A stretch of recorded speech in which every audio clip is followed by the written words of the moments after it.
Hej, jeg hedder Peter, og jeg kommer fra Delight, og jeg vil gerne vise jer, hvordan man laver kaffe på den her espresso-brygger.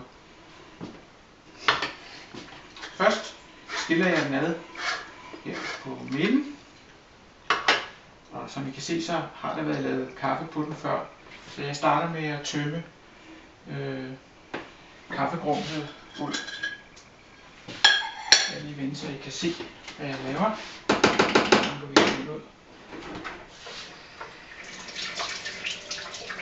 Jeg skyller lige kaffefilteret.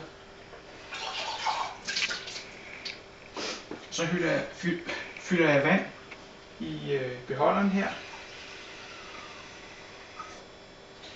Og jeg fylder vand op til sikkerhedsventilen. Der er der. Den kan man også se indenfra. Så op til sikkerhedsventilen. Og så putter vi kaffefilteret i igen. Og så fylder jeg noget kaffe i. Nu hedder det jo en espresso-brygger, og man kan godt bruge espresso-kaffe, men jeg bruger almindelig kaffe fra et hvilket som helst dansk supermarked.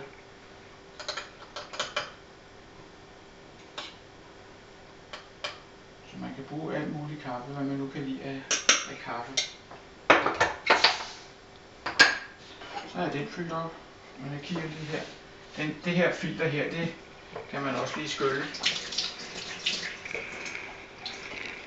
Så samler jeg kaffebryggeren igen. Spænder. Putter den på gassen.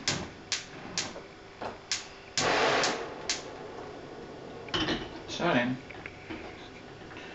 Og den her kaffebrygger, den kan sættes på et hvilket som helst komfur, elkomfur, induktion, hvad som helst.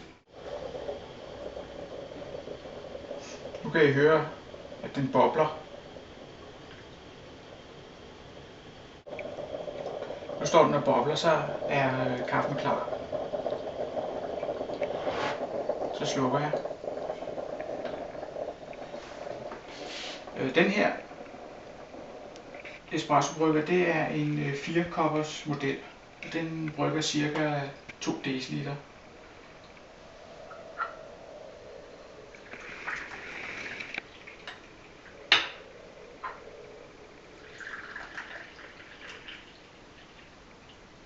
Der er lidt tilbage. Det her, det er en 4-koppers. Så findes der en mindre, som kun laver 2 kopper. Det er cirka 1 dl. Så er der en 6-kopper. Der har jeg kun den her, det er så en anden model. Og det her, det er en 12-koppers, som brygger cirka en halv liter. Så svarende til 2 krus. 2 pæne store krus. Men så er der frisk kaffe.